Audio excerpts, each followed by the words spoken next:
시장이 만들어내는 컨센서스와 반대로 움직였던 게 지난해 한 해의 흐름이었고, 안티 컨센서스 이렇게 표현을 하는 게 좀 좋지 않겠나 생각을 하고, 그 흐름은 올해에도 좀 이어지지 않겠는가. 연준이 과거와는 달리 굳이 기준금리 인하를 안 해도 기준금리 인하의 효과를 세게 낼 수가 있습니다. 그래서 이번에 금통위의 포인트는 한 문장으로 요약하면은 시장이 기대하는 것보다는 기준금리 인하가 조금은 늦게 나타나게 될 것 같다.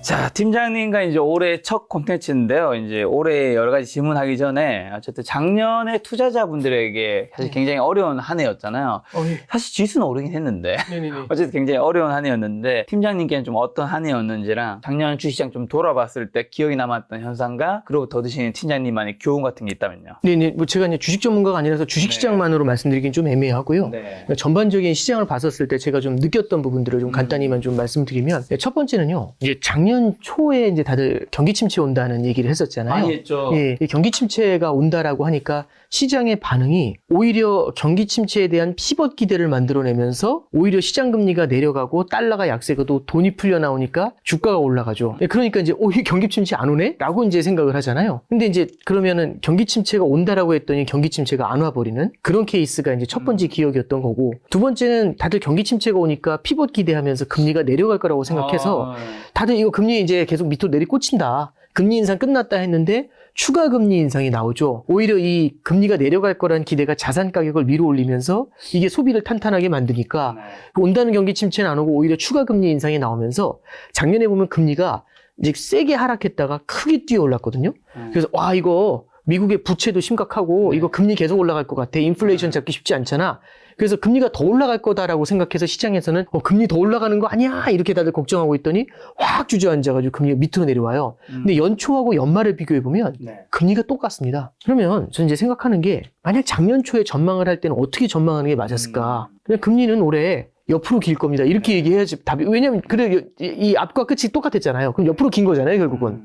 근데 사람들이 느끼기에는 초반에는 확 내려가니까 그럼 금리 옆으로 긴다고 하는 사람은 바보 만들었겠죠. 근데 또 쫙 올라가니까 또 옆으로 긴다는 사람은 바보 만들었겠죠. 그런데 밑으로 내려오니까 결국엔 답이 그렇게 만들어지잖아요. 작년에는요, 어떤 정답을 맞추기가 굉장히 어려웠고, 또 하나는 맞춘다는 것 자체도 무의미하지 않았는가, 그런 생각을 해요. 가장 큰 이유는 과거보다 이 변동이 되게 심했고요.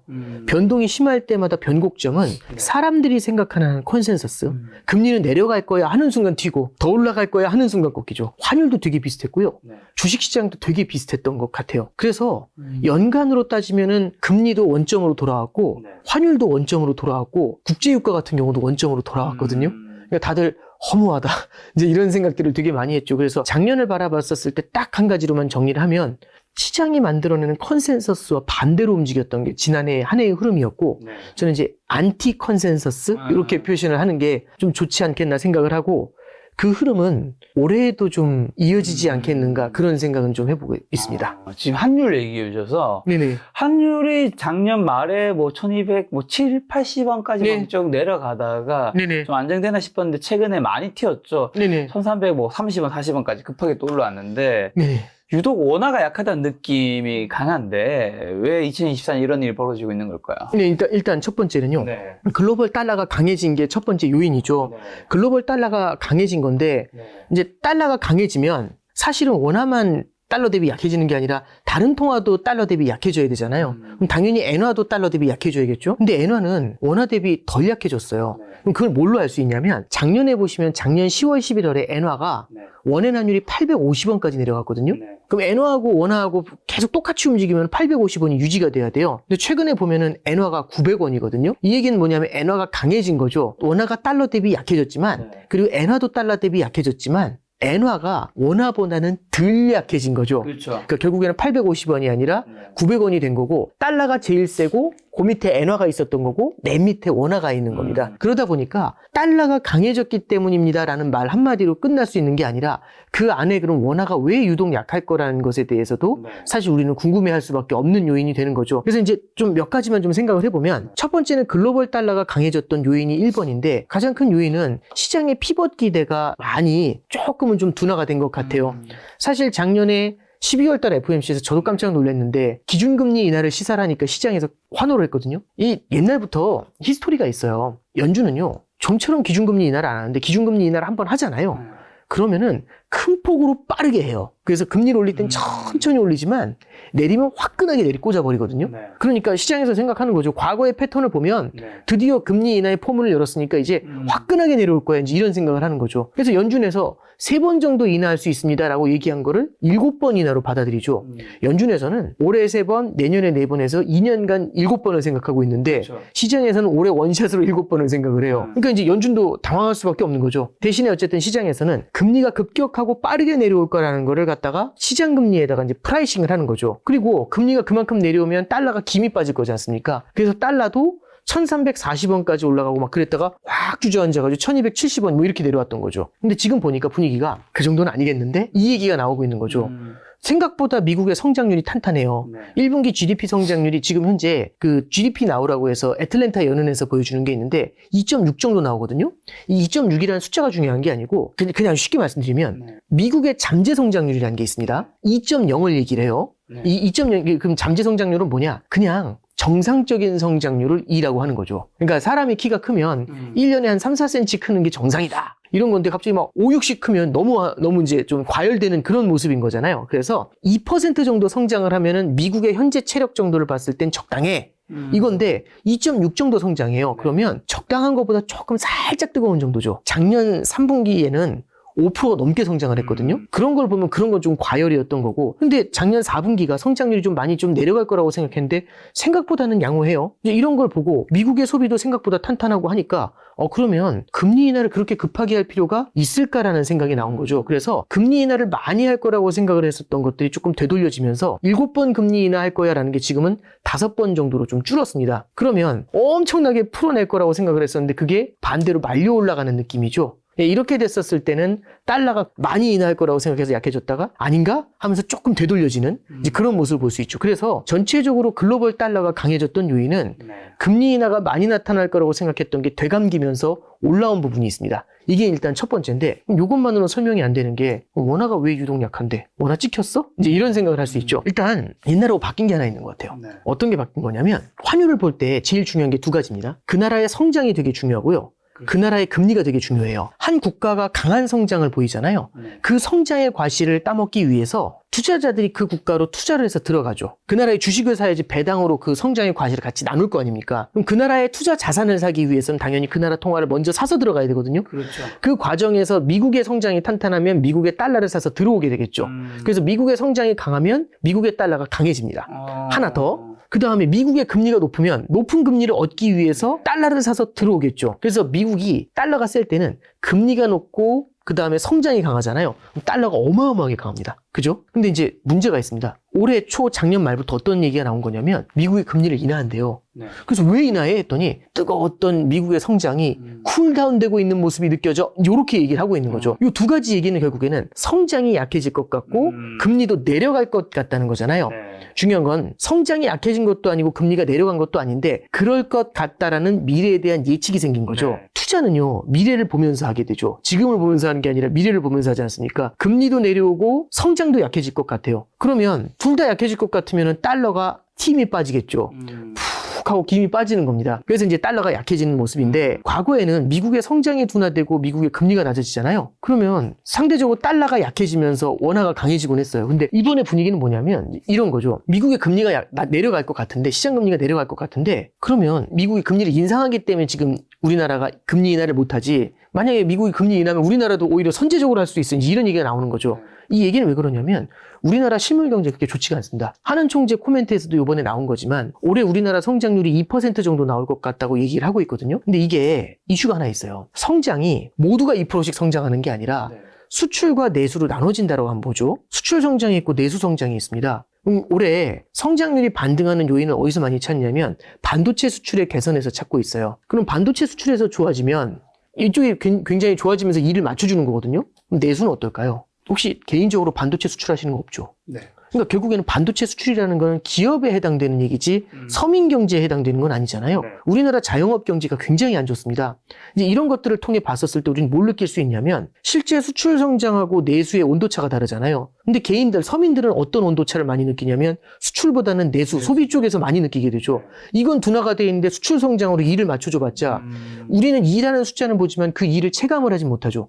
이거보다는 약해 보이지 않습니까? 그러면 내수를 바라봤을 때 결국에는 한국은행에서는 기준금리를 인하해야 되는 거 아니냐. 옛날 같으면 인하했어야 돼. 이제 이런 생각을 하는 겁니다. 근데 미국이 움직이는 걸 보면 미국의 금리를 막 높여놓는 걸 보는데 미국 금리가 5.5 이렇게 되는데 우리가 막 과감하게 금리 인하 이런 거 못 하잖아요. 맞아. 근데 미국 금리가 내려올 것 같으면 우리나라도 금리를 낮출 수 있죠. 그러니까 우리나라 시장 금리도 미국이 금리 낮출 것 같으니까 우리나라 시장 금리도 먼저 내려와서 기다리는 거예요. 그래서 첫 번째는 미국이 금리 인하를 해도 그만큼 우리나라 시장 금리도 내려가니까 사실상 미국 금리 인하 때문에 금리 사이드에서 달러가 약해질 놈이 생각보다 크지 않구나라는 게 1번이고요. 그것보다 훨씬 중요한 건 이거 같아요. 미국의 성장이 둔화가 되지 않습니까? 그러면은 미국의 성장이 둔화가 되니까 당연히 달러가 약해지게 되고 달러가 약해지니까 원화가 강해질 거잖아요, 상대적으로. 근데 환율이라는 게 둘이 상실 페어를 잡아야 되잖아요.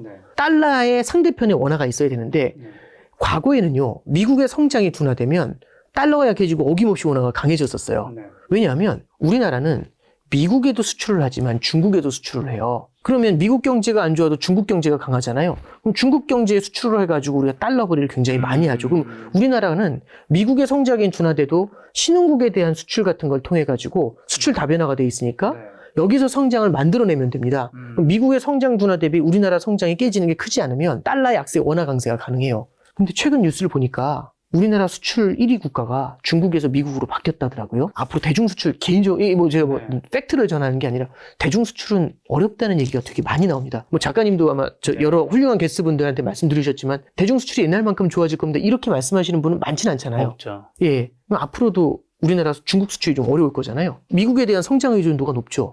그럼 미국 수출인데 미국 수출 의존도가 높은데 미국 성장이 깨져요. 우리나라 성장이 어떻게 될까요? 예, 옛날에는 미국의 성장이 흔들려도 우리가 다른 쪽에서 대안을 찾기 때문에 미국의 성장이 흔들려도 우리나라 성장이 받쳐주면 달러가 약세가 되면서 원화가 강세가 될 수 있는데 미국에 대한 경제 의존도가 높잖아요. 그럼 달러가 약해질 때 미국의 성장이 둔화될 때 우리나라도 그 영향에서 상당 부분 영향을 받게 되는 겁니다. 그러면 달러가 약해질 때 원화가 강해지는 게 아니라 비슷하게 원화가 약해진다라고 하면 미국의 성장 둔화, 금리 하락 이런 것에 대한 수혜가 예전에 비해서는 약해지는 면은 분명히 있는 것 같아요. 그래서 일본이라든지 유로존 같은 경우도 내수 시장이 강하거든요. 이런 데에 비해서 우리나라는 미국 경제에 대한 의존도가 수출 의존도가 좀 높다라는 게 하나의 악재가 아니겠는가. 지금 상황으로 봤을 땐. 이제 마지막으로 하나 말씀드릴 수 있는 거는 이제 결국에는 이게 중국하고 연관이 돼 있는 거잖아요. 우리나라가 지난 20년간 대중 수출을 통해 성장해 왔다는 거는 주지의 사실일 겁니다. 근데 그게 둔화가 된다는 게 단순히 지금의 원화 약세만을 바라볼 게 아니라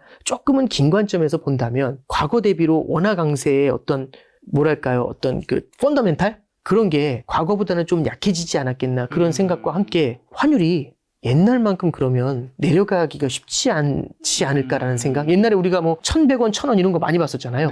근데 이제는 뭐 잠깐 찍을 수는 있어도 그렇게 뭐 옛날처럼 우리가 뭐 일상적으로 1,150원 보고 1,200원 너무 높아. 이런 흐름이 앞으로도 이어질까? 그거는 저도 좀 분위기가 바뀌지 않을까라는 생각을 좀 해보고 있습니다. 자, 비슷한 관점에서 뭐 팀장님 주식 전문가는 아니시지만 예. 국내 주식 시장도 굉장히 약한 모습 보이고 있잖아요. 네, 이제 그럼 어떻게 보시나요? 코스피 지수를 막 전망하고 막 그런 건 아니지만 저도 되게 좀 아쉬워요. 근데 이제 좀 이런 관점에서 좀 바라보려고 합니다. 이제 이게 뭐 주가가 어떻게 된다 이런 것들보다도 이게 신흥국하고 미국이라는 국가의 어떤 갭이 벌어지는 이유를 좀 요즘 좀 저도 고민을 좀 하고 있는데 이런 것 같아요. 뭐냐면 이렇게 가정해보죠. 매크로 관점에서 볼 때 되게 중요한 거는 성장이라는 것도 중요하지만 금리라는 것도 되게 중요해요. 이 성장과 금리라는 걸 딱 보면은 성장이라는 건 각 국가의 성장이 다 다르잖아요. 그죠? 근데 이제 금리라는 걸 잠깐 바라보면 이 금리는 모두가 다른 금리를 쓰는 게 아니라 아무래도 압도적인 영향을 주는 금리가 있어요. 그 압도적인 영향을 주는 게 바로 미국 금리죠. 그래서 우리가 미국 금리 보잖아요.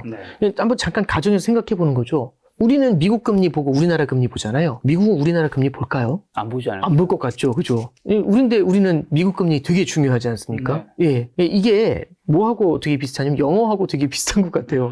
미국 사람들이 굳이 한국말 이런 느낌인 거잖아요. 하지만 우리는 영어를 많이 쓰려고 하고 그럼 결국에는 경제의 상당 부분이 미국에 대한 의존도가 높은 것처럼 성장은 각 국가별로 다르지만 금리는 미국 금리의 영향이 전 세계에 퍼져 있다는 겁니다. 그럼 여기서 이제 어떤 불균형이 생기냐면 이런 거죠. 그러면 미국은 금리를 결정할 때 무엇을 보고 결정을 할까? 전 세계에 영향을 주니까 전 세계의 상황을 보면서 금리를 결정할까? 아니면 미국의 상황을 보면서 금리를 결정할까? 미국의 상황을 보겠죠. 그렇죠. 근데 미국의 성장이 압도적으로 강하다면. 그러니까 예를 들어서 코로나 때도 보면은 미국은 기축통화국이다 보니까 그때 당시 그 얘기 했잖아요. 왜 우리나라는 양쪽 하나 못해요? 이런 얘기 되게 많이 했잖아요. 퍼 부으면 되지. 근데 이게 생각보다 쉽지가 않은 거죠. 달러 같은 경우는 달러에 대한 탄탄한 수요가 전 세계에 존재하잖아요. 어느 나라를 가도 달러를 쓰지 않습니까? 네. 근데 원화는 그렇게 많이 쓰는 게 아니죠. 그러면 우리나라가 원화처럼 그 달러처럼 막 퍼붓게 되면은 원화 같은 경우는 수요가 없다 보니까 가치가 무너져 버리는 문제가 생기죠. 하지만 달러는 탄탄한 수요가 존재하니까 아낌없이 달러를 퍼붓는 겁니다. 그럼 힘들 때 어마어마한 부양책을 쓰니까 그 부양책이 미국 사람들의 저축으로 남아가지고 소비가 이어지게 만들면서 탄탄한 미국의 성장을 이어지게 만든 거잖아요. 그러면 미국의 성장이 탄탄하니까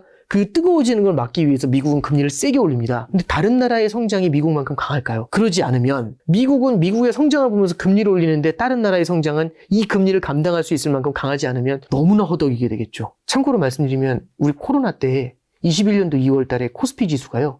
3,325였어요. 한숨 나오는 숫자지 않습니까? 지금 생각해보면. 근데 이제 결국에는 경제 펀더멘탈이 다른데 금리는 미국 금리의 영향을 받으니까 미국을 바라보면서 미국은 금리를 올리고 그러면 반대편에 있는 다른 국가들 같은 경우는 미국만큼 성장이 안 나오지만 그 높은 금리를 감당해야 되잖아요. 이게 되게 뭐하고 비슷하냐면 이제 제가 수학을 잘 못했거든요. 예를 들어 한 교실에 수포자가 49명 있고 수학 천재가 1명 있어요. 네. 그럼 수학 선생님이 들어오시면 수학 선생님은 진도를 누구한테 맞춰서 나가야 되냐면 수포자에 맞춰서 나가줘야 모두를 끌고 가지 않습니까? 그렇죠. 근데 이 수학 선생님이 애를 꼭 좋은 학교 보내는 게 목표예요. 한 명이라도. 그럼 어떻게 하냐면 그 영재한테 맞춰서 강의를 하는 거예요. 그래서 진도를 나갈 때 딱 들어오자마자 하는 얘기가 수학 정석책 딱 펴놓고서 하는 얘기가 자, 집합 다 알죠? 명제 다 배웠죠? 뭐 이렇게 가는 거예요. 근데 하루 만에 일반 수학을 깨버립니다. 자, 내일은 수학일 가져오세요. 그럼 나가는 거예요. 네. 그럼 저 같은 수포자 느낌이 어떨까요? 멘붕인 거죠. 그렇죠. 그렇죠.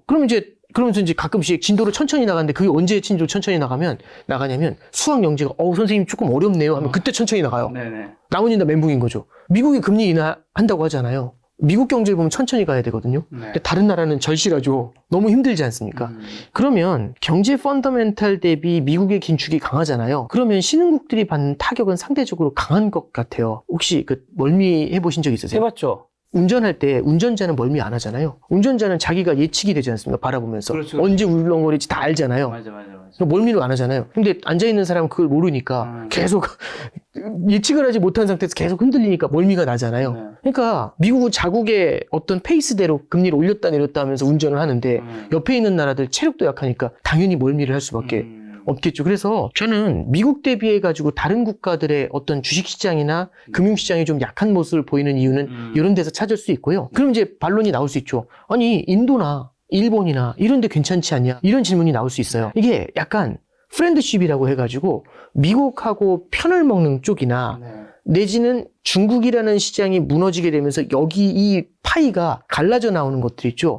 예, 그런 쪽으로는 마찬가지로 이 블럭이 만들어지면서 그런 쪽으로는 돈이 가서 고이는 것 같아요. 실제로 보면 중국이나 러시아 같은 시장들, 신흥국 중에서도 특히 미국하고 반대편에 있는 금융시장들이 굉장히 차가운 편에 속합니다. 근데 그 반대편에서 거기 있던 돈까지 흘러나와서 어디로 가서 고이니까 그런 시장들은 튼튼한 편에 속하죠. 그래서 뭐라고 해야 될까요? 금융시장에서도 미국 중심의 질서? 이게 좀 뚜렷하게 나타나는 거 아닌가? 그런 생각은 좀 해보고 있습니다. 근데 그렇게 식으로 따지면 한국은 미국 편 아닌가요? 그러니까 이게 편이라는 것이 정치적인 편도 있겠지만 네. 경제의 의존도도 조금 다른 것 같아요. 그러면 우리나라 같은 경우는 앞서도 말씀드렸지만 지난 20여 년간은 중국에 대한 성장 의존도가 굉장히 강한 면이 있었던 거잖아요. 그죠? 이제 그런 걸 좀 생각했었을 때는 다른 국가 대비해서 받는 수혜도 있겠지만 그 반대편에서 대중 수출이 조금씩은 위축이 되면서 받는 피해도 마찬가지로 우리가 생각해 봐야 되지 않나 싶습니다. 저 일본 얘기도 나와서 잃어버린 30년 이미지가 강한 일본이 사실 투자 매력도 굉장히 낮았는데 네네네.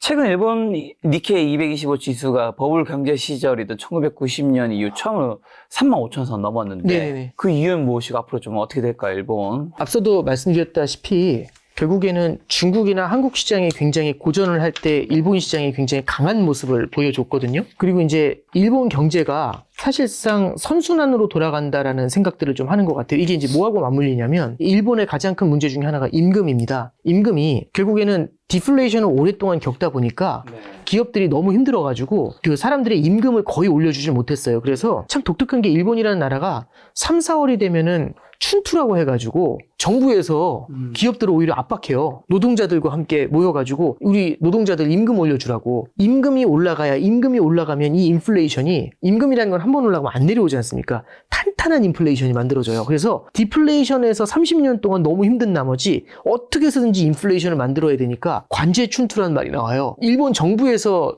임금 많이 올려줘야 된다. 임금 올려주는 기업 좋은 기업 뭐 이런 이미지를 되게 많이 심어주거든요. 그래서 디플레이션에서 벗어나서 인플레이션으로 돌입을 하게 되면은 디플레이션이 계속 이어질 것 같으면 사람들이 소비를 안 할 거지 않습니까? 그럼 기업이 돈을 벌지 못하겠죠. 근데 반대편에서 인플레이션이 나타나게 되면 사람들은 소비를 안정적으로 해나갈 수가 있겠죠. 그래서 약간은 이제 일본 시장이 지난해부터 이제 오히려 디플레이션의 늪에서 이제 벗어나는 거 아니냐 이제 그런 얘기들이 좀 나오는 거고 다만 여기서 한 가지 보시면 이런 거 고민해 봐야 될 것 같아요. 인플레이션이 올 때 인플레이션이 마일드한 인플레이션이 오잖아요. 디플레이션에서 벗어난 약한 인플레이션 이거는 보약입니다. 진짜 괜찮거든요. 안정적으로 잘 성장하는 것들. 근데 어떤 인플레이션이 있냐면 확 튀어 올라가는 센 인플레이션 있죠. 이런 게 찾아오게 되면 굉장히 힘들어져요. 그래서 이제 일본 당국에서도 요즘 고민하고 있는 게 그런 거죠. 인플레이션을 안정시키면서 살짝 금리를 올리는 정도죠. 그러면 디플레이션에서 벗어났다라는 게 일본의 금융시장한테는 굉장히 중요한 모멘텀 중에 하나로 그렇게 작용을 할 수가 있는 것 같습니다. 그래서 이제 일본 경제가 갖고 있는 가장 큰 리스크는 너무 세게 결국에는 디플레이션에서 벗어나서 탁 하고 이제 인플레이션이 올라온 거잖아요. 이게 마일드한 수준에서 딱 멈춰져가지고 우 하고 이어가면 이만큼 좋은 건 없는데 이른바 우리가 좋아하는 골디락스 뭐 이런 거잖아요. 따뜻한 거잖아요. 그게 뜨거워져 버리면 일본 같은 경우도 빠른 금리 인상으로 대응을 할 수밖에 없겠죠. 그럼 이런 것들은 일본 경제에는 충격을 줄 수가 있습니다. 그래서 우리가 일본이 좋아지는 이유는 디플레이션에서 인플레이션으로 바뀌는 이 변곡점에 존재하는 것 같다라는 생각이 들고요. 디플레이션에서 올라올 때 비관론이 사라지지만 이게 너무 앞으로 튀어나가게 되면 그럼 오히려 이런 것들은 또 일본 금융시장에는 향후에는 또 부담 요인이 될 수 있습니다. 그래서 올해 내내 굉장히 좀 우리가 관찰해야 되는 게 뭐냐면 일본의 인플레이션이 만약에 뜨뜨미지게 난 게 아니라 오버슈팅을 해버리잖아요. 그랬을 때는 일본 중앙은행도 되게 빠르게 따라 붙어야 되는 모습이 생길 수 있습니다. 이게 일본 경제엔 하나의 큰 리스크고요. 앞서 이제 말씀드렸던 것처럼 일본 금융시장이 좀 좋은 영향을 받는 것들은 미국하고의 편먹음이 분명히 한편에 있는 거고 디플레이션에서 인플레이션으로 전환되는 호재 이런 것들이 한편에 또 영향으로 존재하는 게 아닌가 싶습니다. 자, 오늘 가장 많이 말씀해 주신 금리 질문 좀 드려보려고 하는데 일단은 국내 금리부터 먼저 여쭤볼게요. 우리나라 기준금리 인하가 금방 될 것 같은 분위기였는데 이번 달 금통위 거치면서 분위기가 또 바뀌는 것 같은데 이번에 금통위 보시면서 느끼신 점과 전망해 주신다면요. 이제 금통위 언제 있었죠? 예, 저기 이제 1월 11일이었을 거예요. 이거 2주 전이니까 예, 2주 전에 목요일이었던 것 같은데 이제 벌써 1월 지금 말이군요. 네, 그렇습니다. 시간 빠르다. 정말. 네, 시간 빠르죠. 네. 근데 이제 그 금통위에서 나왔던 얘기만 간단하게 말씀드리면 금통위 끝나고 이제 그 금통위에서는 일단 그 얘기가 첫 번째 나온 게 추가 기준금리 인상의 가능성이 받쳐졌어요. 추가 인상은 없다. 그러니까 금리 인상 사이클의 종료를 알린 거죠. 보통 우리는 기준금리 인상이 종료됐다고 하면 인상이 이제 끝났나? 이렇게 생각 안 하죠. 그럼 이제 뭐만 남은 거죠? 인하가 남은 거죠. 그래서 기준금리 인하하나? 이런 기대가 생겨날 수 있거든요. 근데 미국의 케이스에서 보셔서 아시겠지만 기준금리 인상 끝났어요 하는 순간 7번씩 인하한다고 막 기대하지 않습니까? 그럼 과도한 인하에 대한 기대는 꺾어줘야 되겠죠. 그래서 하는 총재 코멘트가 있었어요. 이제 기자회견을 할 때 이창용 총재께서 이제 얘기하신 건 이런 걸 얘기하시죠. 기준금리 인하를 기대하는데 뭐 예를 들어서 개인적인 의견이지만 향후 6개월 정도는 기준금리 인하 기대하는 건 좀 시기상조인 것 같다. 물론 현재 상황이 바뀌지 않는다면 이런 전제를 깔지만 6개월이라는 숫자를 던지죠. 이게 대화를 할 때 이런 게 있어요. 기준금리 인하 금방 할 거죠? 그렇게 금방 인하하지 않을 거예요. 요거하고 향후 6개월은 안 할 거예요. 어느 게 더 클리어할까요? 당연히 후자죠. 답을 주는 거잖아요. 사람들한테 적어도 상반기는 쉽지 않다라는 기대를 확 꺾어버리는 거잖아요. 그런 기대를. 그러니까 이제 사실상 되게 명시적으로 이 시장에서 빠른 기준금리 인하, 섣부른 기준금리 인하에 대한 기대를 갖다가 불식시키기 위한 코멘트를 일단 첫 번째는 좀 했습니다. 그래서 그게 일단 첫 번째 포인트였던 것 같고요. 그리고 또 하나는 저도 좀 눈여겨봤던 게 기준금리 인하가 오히려 실물 경제에 대한 어떤 경기 부양 효과보다 부동산 가격만 올려버리는 문제가 생길 수 있는 것 같다. 이 코멘트가 나왔거든요. 이 잠깐 생각해보면 경기를 부양하려고 기준금리를 낮추는 거잖아요. 근데 집값이 뛰어요. 그럼 경기 부양 효과가 서민들한테 어떨까요? 오히려 어렵겠죠. 그러면 집값이 작년처럼 막 금리 인하 얘기 듣자마자 막 날아가잖아요. 그럼 이럴 때는 중앙은행에서도 한국은행에서도 기준금리 인하에 상당한 부담을 느낄 수밖에 없습니다. 그죠? 그리고 이 집값이 올라갈 때 항상 동반되는 게 뭐냐면 가계부채의 급증이 동반이 돼버리죠. 그렇죠. 그래서 요번엔 그 금통위에서 가장 많이 얘기 나왔던 건 집값 얘기도 되게 집값 얘기지만 집값과 가계부채가 연관되어 있는 부분을 많이 설명하셨어요. 잠깐 하나 설명을 해드리면 예를 들어 이런 게 있죠. 우리나라가 GDP 대비 가계부채 비중이 전 세계에서 거의 탑이래요. 이거 왜 이렇게 높지? 잠깐 생각해보면 우리나라 그럼 가계부채가 많다는 얘기는 가계부채 상당 부분이 주택담보대출이잖아요. 근데 이상한 게 우리는 주택담보대출 규제가 되게 강해요. 그래서 뭐 DSR 규제도 있고 그 다음에 저기 LTV 규제라고 해서 1억짜리 집에 대해서 뭐 5천만 원 이렇게밖에 대출을 잘 안 해주잖아요. 5천만 원, 4천만 원 이렇게밖에. 미국이나 다른 나라는 80%씩 해줍니다. 그럼 다른 나라가 가계부채가 더 많아야 되잖아요. 근데 왜 우리가 더 많을까? 핵심은요. GDP 대비 우리나라 집값이 높다는 겁니다. 그러니까 예를 들어서 워낙 비싼 집에 대해서 40%는 그거보다는 약한 집에 비해서 가격이 크지 않은 집에, 높지 않은 집에 80%보다 오히려 높을 수가 있다는 얘기죠. 그러면 이 코멘트가 이제 하는 총재한테서 나왔다는 얘기는 무슨 얘기냐면 한국은행에서도 그렇고 우리나라 정책 당국자 중에서도요. 우리나라의 가계부채가 크게 늘어나면서 집값이 올라가는 것에 대해서 상당한 불편함을 느끼고 있다는 것을 볼 수가 있는 겁니다. 그러면 집값이 안정된다는 것을 확인하고 나서 기준금리 인하로 돌아서게 되겠죠. 그래서 확인하고 나서라는 표현이 나오게 되면 무언가를 확인하고 나서라는 얘기는 선제적으로 한다기보다는 조금은 한 차례 확인이 끝나고 나가는 그럼 템포가 조금 늦게 나가는 이제 그런 모습을 갖다 우리가 확인할 수 있겠죠. 그러면 이 두 가지만 확인을 해도 시장이 기대하는 것보다는 우리나라의 기준금리 인하가 조금 늦게 나올 수 있다. 이렇게 볼 수가 있는 겁니다. 그러니까 인하를 안 한다는 게 아니라 조금 늦을 것 같다는 느낌이 드는 거죠. 그럼 이제 그 다음 질문이 뭐냐면 기준금리 인하를 그렇게 늦게 하면 우리나라 실물 경제가 위축되지 않겠어? 거기에 대해서 이제 한국은행에서 이번에 준비한 게 뭐냐면 금중대라는 게 나와요. 금융중개지원대출의 약자거든요. 금융중개지원대출은 예를 들어 이런 겁니다. 한국은행은 직접 서민들한테 대출을 안 해주죠. 그렇죠. 한국은행 거래하는 사람은 없지 않습니까? 네네. 시중은행은 거래할 수 있어요. 그럼 한국은행은 시중은행한테 대출을 해줍니다. 그럼 시중은행은 한국은행한테 대출받은 거에 일정 마진을 얹혀서 시중에 대중한테 대출을 해주게 되죠. 네. 이런 구조거든요. 한국은행 기준금리가 지금 3.5예요. 3.5로 돈을 빌려와서 이걸로 대출을 해주는 거죠. 원래는 이제 기준금리로 대출받는 건 아니지만 쉽게 계산하기 그냥 편하게. 근데 금융중개지원대출은 한국은행에서 별도 풀을 준비해서 이번에 9조 원만큼 준비했더라고요. 이 9조 원의 대출은 시중은행한테 2%에 빌려줘요. 그럼 시중은행은 한국은행한테 2%에 땡겨오면 2%에 떼왔잖아요. 그럼 여기에다 플러스 알파를 붙여서 대출해 주니까 아까 전에 3.5에 떼왔을 때보다 훨씬 더 금리가 싸겠죠. 이런 걸 금융중개지원 대출이라고 해요. 근데 야 그럼 그거 퍼주면 되잖아. 여기에 핵심이 있습니다. 꼬리표가 붙어 나와요. 이 대출은. 이 꼬리표가 뭐냐면 힘겨워하는 중소기업에 대한 대출이야. 이렇게 꼬리표가 나오는 거죠. 그 구조는 그래서 싸게 빌려주지만 이거는 결국에는 힘들어하는 중소기업에 나가게 되고 그 구조 중에서 80%인 7.2조만큼은 지방의 중소기업, 1.8조만큼은 수도권의 중소기업 이렇게 나눠줬습니다. 그러면 이 금중대라는 게 금융중개지원대출이라는 게 나왔다는 얘기는 9조만큼 풀려 나왔다는 얘기는 결국에는 기준금리 인하가 천천히 나왔을 때 나타날 수 있는 충격 예상이 되잖아요. 그거를 일정 부분은 갖다가 완화시킬 수 있는 하나의 쿠션 같은 걸로 생각을 해볼 수가 있겠죠. 그럼 잠깐만 정리합니다. 6개월이라는 얘기가 나온 거고 두 번째는 결국에는 부동산 가격에 대한 부담에 대한 얘기가 나온 거고 그 다음에 세 번째는 그 부담이 굉장히 커질 수 있으니까 쿠션을 대준 거잖아요.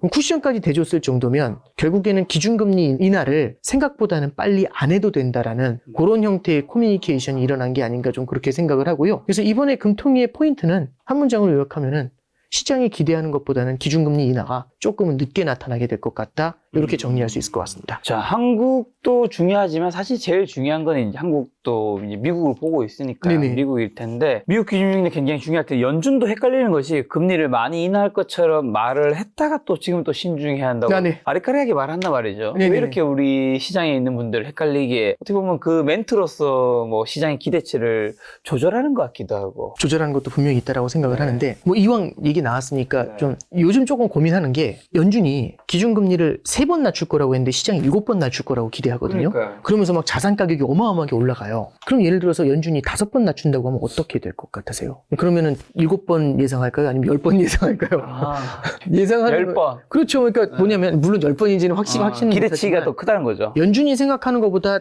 완화에 대한 기대가 훨씬 큰 거죠. 그럼 시장은 뭐냐면 쫄지 않아요. 쫄지 않는다는 게 뭐냐면 잠깐 보시죠. 연준이라는 물주가 있는데 연준이라는 물주가 이 문제를 해결하지 않는 거냐 네. 해결하지 못하는 거냐 이 두 가지 질문을 딱 봉착했을 때 해결하지 못하는 게 아니라 해결할 수 있는데 돈을 아껴놓는 거죠. 왜? 인플레이션 때문에. 그쵸. 돈 풀어줄 수 있는데 저기서는 돈 풀어주면 다 해결이 된다. 모든 문제가. 근데 안 풀어주고 있는 거잖아요. 그럼 시장에서는 어떤 생각하냐면 풀어주면 해결돼 이런 생각을 하죠. 그러면 수많은 리스크는 리스크가 아닌 겁니다. 왜냐하면 리스크가 터지는 순간 돈을 풀어줄 테니까요. 예를 들어서 미국에서 뭐 작년에 SVB 파산 나왔잖아요.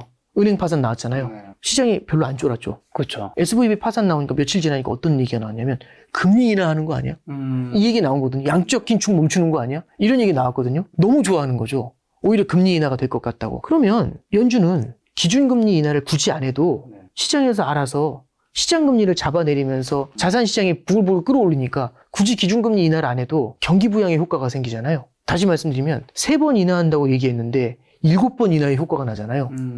저는 7번 인하한다고 한 적이 없는데 알아서 7번을 해석하고 있는 거잖아요. 그럼 적어도 미래에 찾아올 경기 침체가 있다면 연준이 옛날엔 10이라는 시그널을 줬으면 지금은 2, 3만 던져도 10의 효과를 낼 수도 있지 않을까요? 그게 시장의 자신감이라는 겁니다.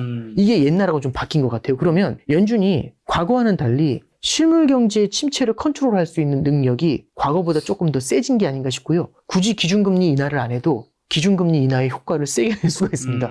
작년에 기준금리 인하한다는 얘기 안 했는데도 시장에서 알아서 피벗 이러면서 기대하잖아요. 만약에 금융시장에 큰 혼란이 갑자기 생기면 시장에서 어떤 생각을 할까요? 지금 만약에 생기면 알아서 이제 금리 인하 더 많이 금리 인하 더 많이 할 거고 양적 긴축 멈출 거고 돈 풀어줄 거고 이런 생각을 하게 되면 미리 사놓고 기다려야 되잖아요.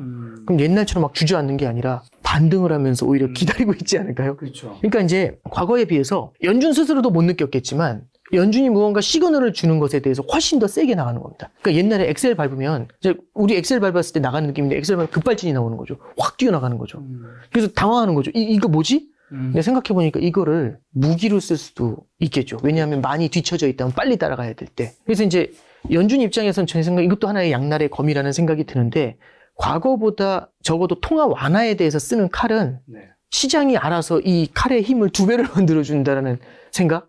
이제 그런 터보를 달아준다는 생각? 이런 걸 좀 하게 돼요. 자, 근데 이제 일단 요거는 그래서 과거보다 연준이 이 실물 경제의 어떤 리세션에 대한 컨트롤 능력이 더 세졌다. 왜냐면 주먹을 휘두르지도 않고 알아서 쫄아주니까. 이건 생겼다는 건 이제 첫 번째인데, 그래도 이제 질문 자체가 왜 이렇게 오락가락하냐 이 질문을 하신 거잖아요. 오락가락하는 이유는 엑셀이 밟았는데 급발진이 나오니까 옛날하고 다른 게 당황하는 거죠. 너무 세게 나가잖아요. 야, 이건 아니야 하면은 어떻게 되냐면 감아야 될 거 아닙니까? 그렇죠. 그러니까 시장이 생각한 것보다 자기가 생각한 것보다 훨씬 더 크게 움직이는 거죠.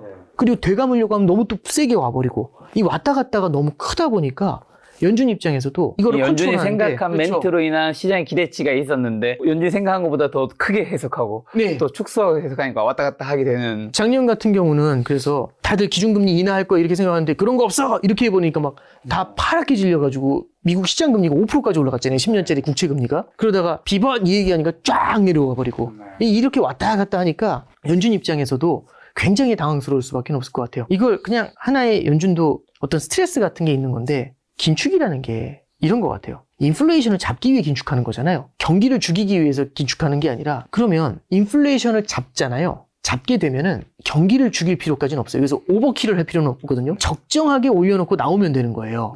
근데 적정하게 나오기가 참 어려운 게 인플레이션을 잡다 보면은 너무 많이 올려놔가지고 다 죽여버리는 경우들이 생기죠. 그래서 옛날에 일본 같은 경우는 금리를 너무 세게 올려놔가지고요. 그게 굉장히 큰 충격을 주다 보니까 이 충격이 잃어버리는 30년을 만든 겁니다. 그래서 미국 연준 입장에서도 일본처럼 그렇게 세게 하면 안 돼. 지금 금리 많이 올려놨으니까 이거 긴장해서 바라봐. 이런 생각이 1번인 거고 그렇다고 조금 괜찮아질 것 같다고 해서 금리를 내리면 죽어가던 인플레이션이 고개를 또 들거든요. 그럼 인플레이션이 꽤 오래 갈 수가 있어요. 그게 70년대 얘기거든요. 그래서 일본을 바라보면은 금리를 내려야 될 것 같고 과거 70년대의 기억을 보면 금리를 아직까지는 내리면 안 될 것 같고 이 두 사이에서 오락가락 하는 거죠. 그리고 또 자기가 쓰고 있는 칼의 힘이 생각했던 것보다 너무 세게 나타나니까 이런 것들이 좀 의도와는 다르게 본인들이 갖고 있었던 것과는 다르게 그렇게 나타나다 보니까 굉장히 당황을 하고 그러다 보니까 시장하고의 소통을 늘려야 되죠. 그러면 말이 여러 말이 나가게 됩니다. 그게 이제 그래서 말씀하셨던 것처럼 왜 이렇게 아리까리하게 얘기하냐, 왜 이렇게 왔다 갔다 하냐 이런 이제 지적을 하시는 이유라고 생각합니다. 자, 그럼 미국의 기준금리 인하는 가능하다고 보시나요? 인하는 가능하겠죠. 올해 이제 저도 인하가 될 거라는 데에 대해서는 공감을 하는데요. 근데 다만 이제 제가 좀 말씀드리고 싶은 건 기준금리 인하는 될 겁니다. 이런 상태에서 계속 오래 가면 안 될 것 같고 미국의 고용 시장도 조금은 좀 식을 것 같아요. 아, 고용이요? 예. 그리고 이제 작년만큼 성장이 뜨겁지 않으니까 그리고 물가가 안정이 되지 않습니까? 조금씩 조금씩. 그러면 미국 같은 경우도 5.5%씩 이렇게 높게 금리를 유지할 이유가 없어요. 그럼 조금씩 거기에 맞춰가지고 낮춰주는 건 좋은데 낮춰줄 때 이 인플레이션이 둔화되는 만큼 그 속도에 맞춰서 천천히 낮춰주면 되겠죠. 그럼 어떤 얘기가 되는 거냐면 시장에서는 연준은 올해 3번, 내년 4번 이렇게 얘기하니까 연간으로 2년간 7번이잖아요. 그럼 이렇게 천천히 내려오는 거예요. 근데 시장에서는 팍팍 해서 올해 1년 만에 7번 뭐 이렇게 기대하잖아요. 시장이 기대하는 것보다는 천천히, 시장이 기대하는 것보다는 적게, 예, 그렇게 기준금리 인하가 될 것 같습니다. 그게 연준은 단순히 성장만 바라보는 게 아니라 아직까지 확실하게 끝나지 않은 인플레이션까지 같이 신경을 써야 되니까 뭐하고 되게 비슷하냐면 투수인데 되게 잘 뛰는 주자가 1루에 있는 거예요. 우리나라에서 제일 빠른 주자가. 네. 그럼 투수인데 느린 공 던지기가 쉽지가 않겠죠. 그렇죠. 근데 저 투수는 패턴을 보니까 이 타이밍에서 느린 공 던져. 못 던져요. 도로 나올까 봐. 되게 불편하겠죠. 네. 그래서 옛날처럼 그렇게 빠른 기준금리 인하를 시장이 기대하는 것만큼 그렇게 하기는 조금 어려울 것 같습니다. 향후 그럼 물가는요? 연준이 목표하는 물가 2%까지 갈 수 있을까요? 이게 이제 어려운 질문인데 잠깐 이제 생각을 해보면 인플레이션이요. 작년도에 9%였던 게 22년도 6월 달에 9%였던 게 작년에 3까지 그냥 일방적으로 내려왔어요. 그러다가 요게 3.2, 3.7까지 뛰었다가 또 3%대 초반 내려왔다 또 3.4 이렇게 뛰어 올랐거든요. 네. 그러니까 지금 3에서 3.5 사이에서 와리가리 하는 거예요. 그러니까 쫙 내려오다가 옆으로 기는 겁니다. 이게 예를 들어서 이런 거죠. 옛날에 막 토플 시험 같은 거 보잖아요. 토플 시험 보면은 100점이 넘어가는 게 되게 중요해요. 근데 이제 토플 시험 보면 막 90, 95까지 빡 올리는 거죠. 근데 100을 넘어가야 되는데 이 100이 안 나오는 거예요. 계속 93, 97. 127 만점이었네? 예, IBT. 예. 그러니까 사례로. 예, 그런 사례가 있다라고 생각하고 그럼 이게 안 넘어가요, 잘. 네. 그러니까 처음에 빵에서부터 90까지 올릴 때는 쫙 끌어올렸는데 그다음부터 이거 넘기기가 되게 어려운 거죠. 와리가리 하는 거예요. 그러니까 이게 그렇죠. 인플레이션도 마찬가지입니다. 여전히 미국의 임금 상승률이 전년 대비해서 4, 5%씩 나오고 있거든요. 임금은 다이어트로 따진 뱃살과 같아요. 이게 잘 안 빠집니다. 그래서 요 놈이 둔화가 돼줘야지 인플레이션이 2에 안착이 되는데 요 놈이 남아있으면 2로 가지 않고 예를 들어서 2.5에서 3 사이에서 꽤 또 오래 버틸 수가 있죠. 그럼 요게 이제 굉장히 오래 지속이 되지 않습니까? 그러면 2% 이상의 인플레이션을 꽤 오랫동안 앓게 되면은 이 인플레이션이 고질병이 될 수가 있어요. 그래서 저도 참 예측하기가 어려운 거지만 그리고 저도 2%로 빠르게 돌아갔으면 좋겠다라는 생각은 하지만 아직은 임금 상승률이 높은 걸로 봐서는 2로 돌아가려면 뭐 올해 하반기 예상하시는 분들도 있지만 내년도 초중반 정도는 돼야 인플레이션이 2로 수렴하지 않겠는가? 예, 그렇게는 좀 보고 있습니다. 참고로 하나 말씀드리면 임금 상승률을 낮추기 위해서 노동력의 공급을 늘려야 돼요.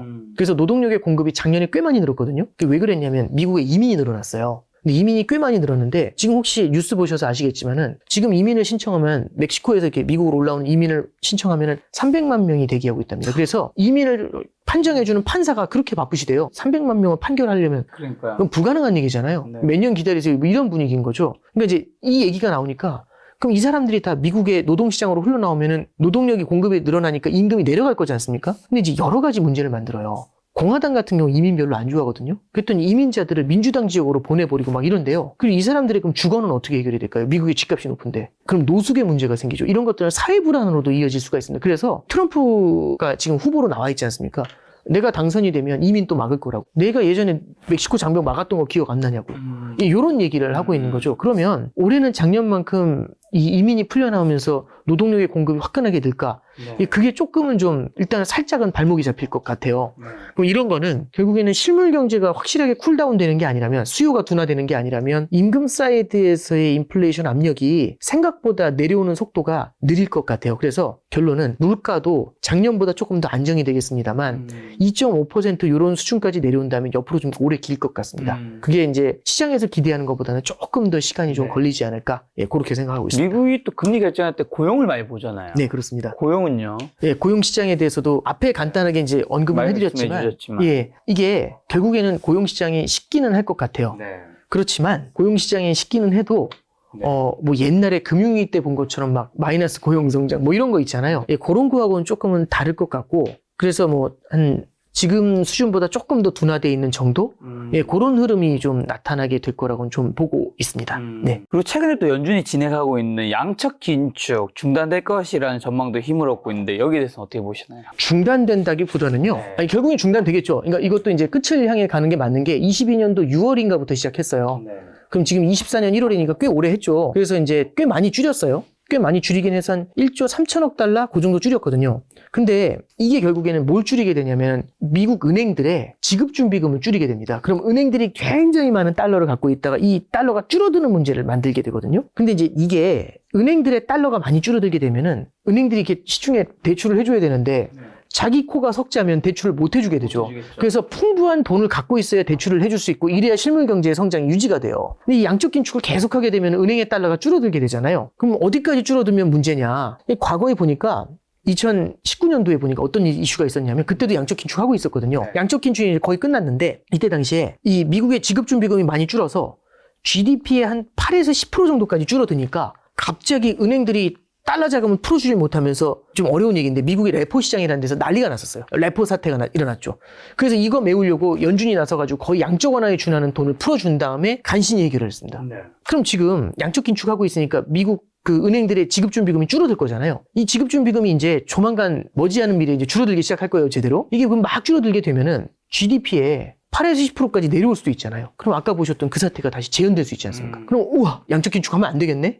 오히려 돈을 풀어줘야 되겠네? 이런 생각이 들 수가 있어요. 여기서 하나 말씀드리면 그 과거 대비해서 미국 연준 내에 이 쌈짓돈들이 좀 모여있는 게 있어요. 그 영레포라고 하는 자금이 있는데 그놈이 아직은 좀 남아있어가지고 양적 긴축의 효과를 갖다 좀 이렇게 줄여주고 있거든요. 근데 요놈이 사라지게 되면은 연준의 지급준비금이 빠르게 줄어들기 시작을 합니다.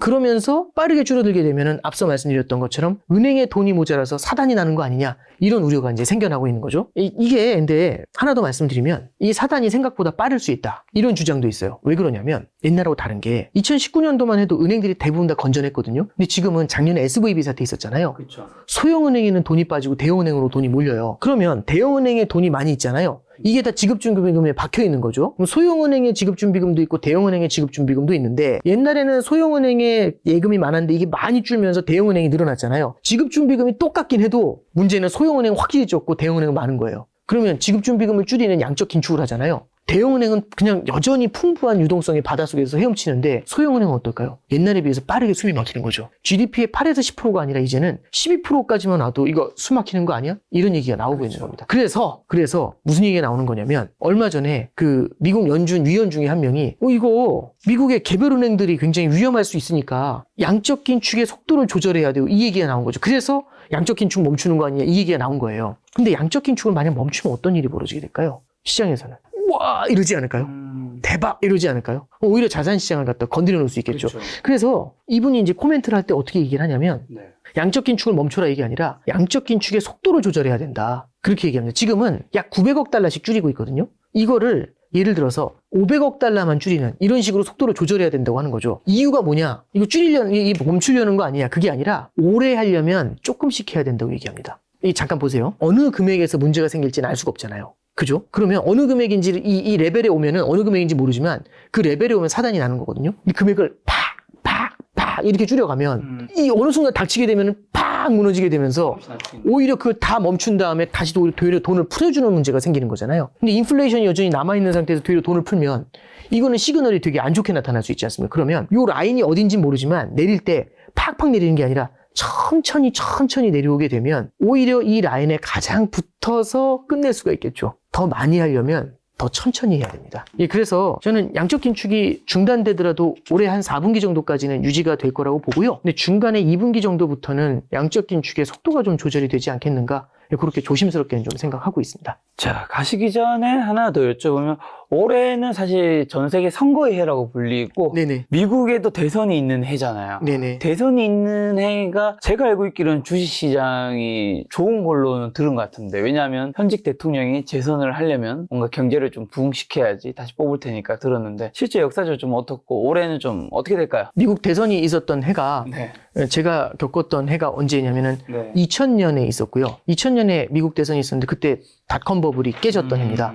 그리고 2004년에 이제 아들 부시 대통령이 연임을 하는 건데 그때 차이나 쇼크라는 게 있어가지고 미국 경제도 조금 안 좋았던 면이 있었어요. 그래서 좀 나쁘진 않았는데 그냥 뜨뜻미지근했습니다. 2004년에는. 2008년에 오바마 대통령이 이제 맥케인 후보하고 붙었거든요. 2008년은 아마 잘 기억하실 것 같고요. 금융위기로. 2012년이 유럽 재정위기가 있었어요. 그때 오바마 대통령 재선할 때였거든요.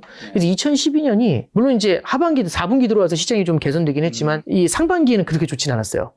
2016년이 트럼프 들어왔을 때입니다. 이게 잠깐 생각해보면 대선이라서 무조건 올라간다 이게 아니라 사실은 대선의 이슈보다는 다른 외부 이슈에 의해서 시장이 흔들린 면이 강했거든요. 근데 트럼프 후보 같은 경우는 2016년에 시장이 굉장히 드라마틱했어요.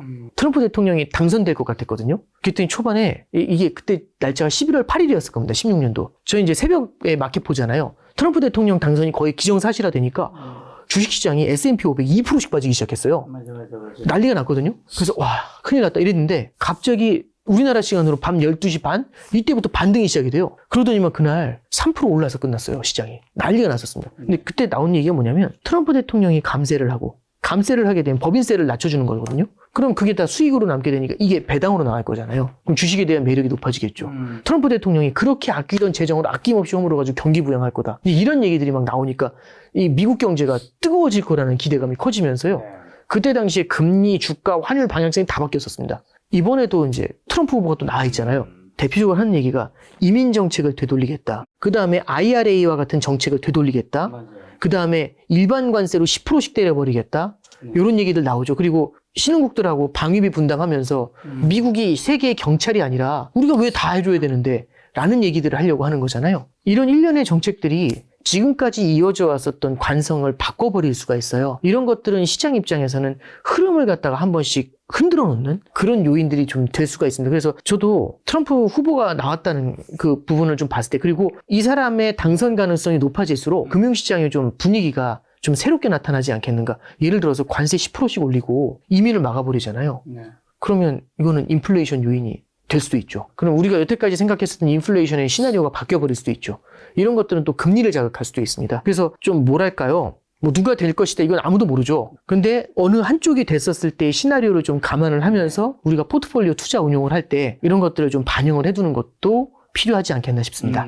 자, 그러면 올해 이제 여러 가지 이제 전반적으로 좋은 얘기 많이 해주셨는데 개인 투자자분들은 좀 어떤 전략으로 시장에 대응해야 하는지 마지막 하시고 싶은 말씀이 있다면요. 저는 이제 초반에 시작할 때 지난해를 보면서 안티 컨센서스라는 말씀을 좀 드렸었죠. 이게 매체도 많이 발달하다 보니까 무언가 컨센서스가 생겨나면 그쪽으로 확 몰려가는 문제가 많이 생기는 것 같아요. 예를 들어서 어느 섹터가 오른다면 그 섹터 쪽으로 확 몰리는 문제가 생기고 금리가 오른다라고 하면은 채권 숏의 베팅이 확 늘어나고 채권 그 리버스죠. 그죠? 그리고 이제 금리가 내릴 것 같다고 하면 장기채를 있는 대로 사들이고 이 속도가 빛의 속도로 움직여요. 근데 이게 너무 많이 빠르게 움직이다 보면은 과한 움직임이 나타나잖아요. 예를 들어가지고 연준 같은 경우도 금리 인상 더 해야 될 것 같은 경우도 너무 많이 오르면 이게 부담스러워지고 인하해야 되겠는데 너무 많이 내리면 또 부담스러워지니까 되감는 문제가 생겨요. 그러면 쏠려있던 게 반대로 감기는 문제가 생깁니다. 그래서 저는 올해도 이 안티 컨센서스라는 것을 꼭 기억을 해주시면 좋겠습니다. 그래서 무조건 반대로 하라고 이런 말씀보다는 반대로 돌 가능성이 있기 때문에 어느 한쪽에서 무언가 수익을 내려고 할 때 우리 그런 거 있잖아요. 끝까지 따라가서 남김없이 마지막 한 방울까지 다 먹겠다 이런 거 있잖아요. 이런 것들보다는 마찬가지로 만약에 우리가 수익을 냈다면 어깨에 파는 지혜 이런 것들과 그 다음에 마찬가지로 무언가 컨센서스가 만들어졌을 때 그 컨센서스 반대편에서 나타날 수 있는 가능성들 그런 것들을 좀 염두에 두시는 투자 이런 게 올해는 그 어느 해보다 중요하지 않을까 생각합니다. 매년 팀장님께서 책을 내셨었잖아요. 아, 네네. 올해도 이제 책 혹시 신간을 내시나요? 아, 이제 고민을 좀 해봐야 될 것 같습니다. 이게 책 한 권 쓰는 게 쓰기 전에는 절대 안 써 이러는데 또 쓰게 되면 또 쓰더라고요. 근데 올해는 저도 아직은 좀 뭘 써야 될지 고민해 본 적이 없어서 조금 좀 천천히 생각해 보려고 합니다. 알겠습니다. 이전에 내셨던 책 위기의 역사, V 시나리오, V 대이동. 네네. 또 많은 독자분들이 팀장님 책을 기다리고 있을 텐데. 예. 네, 저도 저희 시청자분들과 함께 기다리도록 하겠습니다. 감사합니다. 네, 팀장님과는 또 조만간 좋은 시간 마련하도록 하겠습니다. 오늘 만나는 손님은 오건영 팀장님이었습니다. 지금까지 소중한 시간 함께 해주셔서 정말 감사합니다. 오늘도 김 작가였습니다. 고생 많으셨습니다. 감사합니다.